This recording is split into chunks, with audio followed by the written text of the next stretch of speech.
यह एक महत्वपूर्ण लेख है। हो सके तो आपको कई बार पढ़ना चाहिए और शेयर भी करना चाहिए। दोस्तों नमस्कार, मैं अजय पांडे एक बार फिर से आप सभी का स्वागत करता हूं अपने YouTube channel A to Z stories में। चलिए आज हजारों साल पुराना इतिहास पढ़ते हैं। एक बार फिर दोहराएंगे इतिहास को, कितना सही है कितना गलत है। सम्राट शांतनु ने विवाह किया एक मछुआरे के पुत्री सत्यवती से। उनका बेटा ही राजा बने, इसीलिए भीष्म ने विवाह न करके आजीवन संतानहीन रहने की भीष्म प्रतिज्ञा की। सत्यवती के बेटे बाद में क्षत्रिय बन गए, जिनके लिए भीष्म आजीवन अविवाहित रहे। क्या उनका शोषण होता रहा? महाभारत लिखने वाले वेद व्यास भी मछुआरे थे, पर महर्षि बन गए। वो गुरुकुल चलाते थे।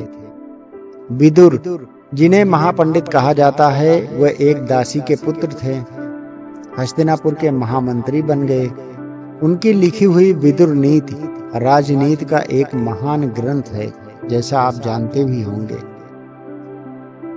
भीम ने वनवासी हिडिंबा से विवाह किया।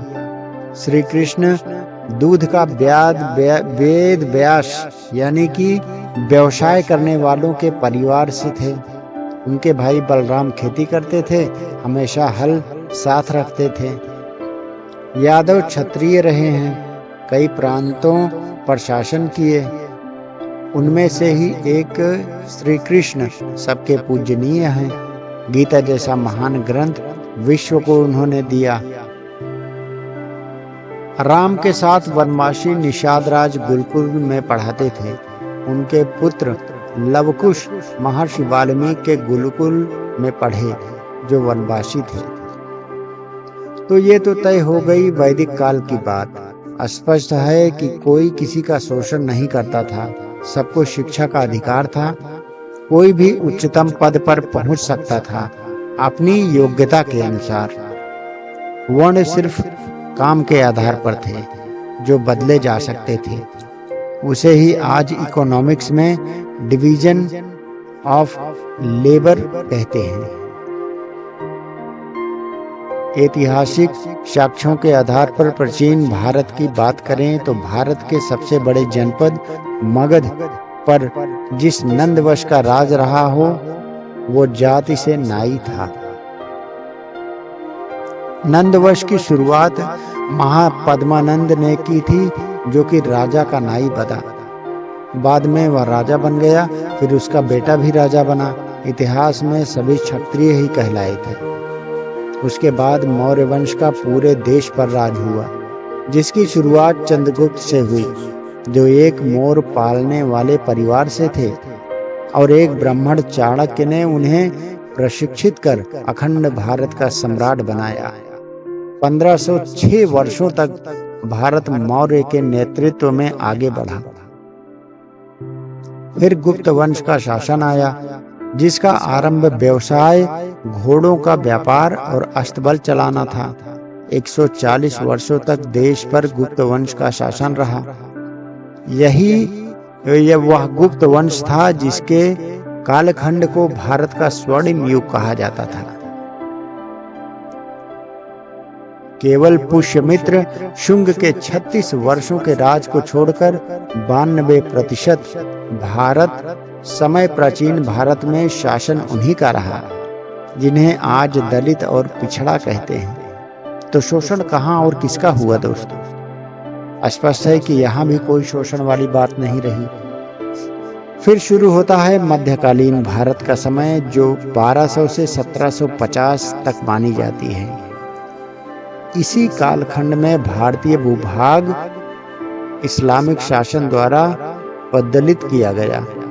मुस्लिम शासकों के दौर में ही मराठों का उदय हुआ। बाजीराव पेशवा, जो एक ब्राह्मण थे, वो गाय चराने वाले गायकवाड़ को गुजरात का राजा बनाया और चरवाह जाति के होलकर को मालवा का राजा बनाया। अहिल्याबाई होकर खुद बहुत बड़ी शिवभक्त थी। ढेरों मंदिर गुरुकुल बनवाए उन्होंने, लेकिन हम सभी ने इन जातियों को बड़े आदर के साथ क्षत्रिय की गरिमा प्रदान की। यहाँ दलित पिछड़ा का कोई विषय रहा है क्या? मीराबाई जो एक राजपूत थी, उनके गुरु एक चर्मकार रविदास थे और रविदास के गुरु ब्राह्मण रामानंद थे। यहाँ भी शोषण वाली बात कहीं दिख रही है क्या आपको? वैसे तो मुगल काल से ही देश में सामाजिक दंगाई शुरू हो गई थी। भारत में उसी कालखंड से पर्दा प्रथा और गुलाम प्रथा, बाल विवाह जैसी चीजें शुरू होती हैं। 1750 के बाद से भारत में अंग्रेजों, पुर्तगालियों और फ्रांसीसियों का प्रभाव आरंभ हुआ। सैन्य बल के साथ राजनीतिक शक्ति संतुलन अंग्रेजों के पक्ष में होने के साथ ही पूरे देश का शासन ब्रिटिश नियंत्रण में चला गया। दीर्घकाल तक अपने साम्राज्य का दबदबा बनाए रखने के लिए अंग्रेजों ने फूट डालो और राज करो की नीति का खेला खेल दिया। भारत में यहीं से जातिवाद शुरू हुआ।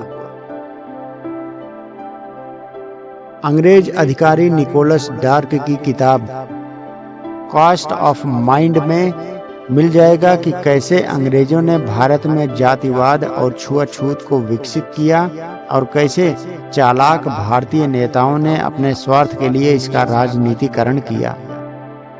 इन हजारों वर्षों के इतिहास में मेगास्थनीय, फ्राहना, नेहाशंग और अलबरूनी जैसे अनेक विदेशी यात्री भारत आए, जिन्होंने यहाँ की सामाजिक स्थिति पर किताबें लिखी, लेकिन किसी ने भी नहीं लिखा कि यहाँ किसी का उसकी जात या उसके काम कर आधार पर शोषण होता था। योगी आदित्यनाथ जो ब्राह्मण नहीं हैं, गोरखपुर मंदिर के महंत हैं, पिछड़ी जाति की उमा भारतीय महामंडलेश्वर रही है। जन्म आधारित जातीय व्यवस्था हिंदुओं को कमजोर करने के लिए लाई गई थी दोस्तों। इसीलिए भारतीय सनातनी होने पर गर्व करें और घृणा, द्वेष और भेदभाव के षड्यंत्रों से खुद भी बचें और औरों को भी बचाएं। हमारे देश में नेता मंत्री जातिवाद के आधार पर अपना वोट इकट्ठा करते हैं और नाना प्रकार की समस्याएं हमारे देश के जनता के बीच उत्पन्न करते हैं। आप इन सब से दूर रहें। मिलेंगे नए वीडियो में एक नई जानकारी के साथ। नमस्कार, प्रणाम, जय हिंद।